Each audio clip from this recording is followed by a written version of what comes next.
o tema de hoje é curioso, trata das estratégias para se manter e ter sucesso no mercado de trabalho. Quem está conosco é o Marçal Siqueira. Bom dia, Marçal. Olá, bom dia para você, bom dia para todos.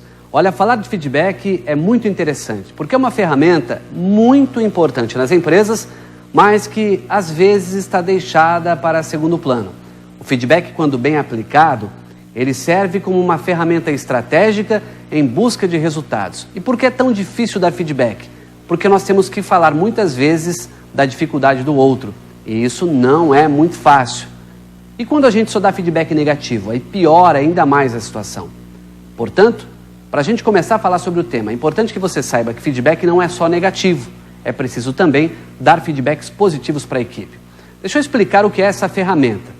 Olha só, é um processo de comunicação que objetiva dar informações a respeito de como alguém, ou seja, o emissor, percebe e sente o comportamento ou desempenho de uma outra pessoa, que neste caso nós chamamos de recebedor.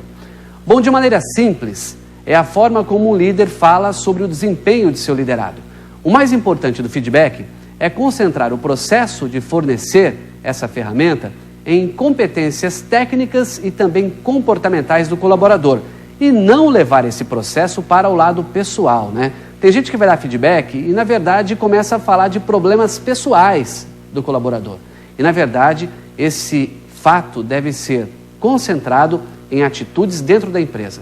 Para quem oferece feedback, o mais adequado é se ater a fatos do cotidiano do colaborador, como, por exemplo, atitudes do dia a dia relacionadas ao trabalho, comportamentos que fazem a diferença na produção do colaborador e não suposições. Sempre quem vai aplicar a ferramenta do feedback precisa ter as anotações sobre o desempenho de quem recebe o feedback e, de preferência, com exemplos práticos. O feedback deve ser objetivo, ou seja, sem achismos, do tipo: eu acho que você não está indo bem e precisa melhorar. Se você disser assim, pode ser que o colaborador diga: não estou bem em que exatamente? O que eu preciso melhorar? O feedback, quando bem aplicado, termina com o plano de ação para o colaborador. Esse plano de ação vai possibilitar a ele fazer correções. Para quem recebe o feedback, precisa ser encarado como um presente e não um tijolo no colo, né? Tem gente que recebe feedback, fica chateado e não acha formas de melhora. Aí acaba sendo um tijolo, né? Feedback, para quem recebe, deve ser um presente. E mais uma vez eu digo, feedback não pode ser só de ações negativas do colaborador. Se ele fez algo muito bom, é interessante que você diga também que fez muito bom. Se não fez bem feito, diga que não fez bem feito e dê prazos para a melhora. Vamos aos pontos importantes sobre esse tema chamado feedback. 1.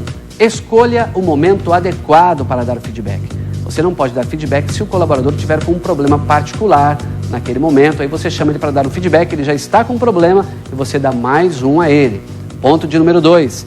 Não faça voltas. Seja direto. Tem gente que usa a técnica do positivo, negativo, positivo. Começa a falar algo positivo do colaborador, passa para o negativo e termina no positivo.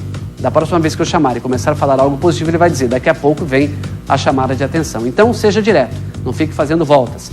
E ponto de número 3. Estabeleça com o liderado um plano de mudança. Feedback sem plano de mudança pode ser vazio. Diga onde a pessoa precisa melhorar e em que tempo também ela precisa fazer isso. No mais, um ótimo final de semana para todos e até sexta-feira que vem. Obrigado, Marçal. Falou de feedback, o Marçal, tá certo? É aquela relação, né? E aqui a gente faz muito isso na televisão para tentar melhorar sempre para você que está em casa com as informações. Eu vou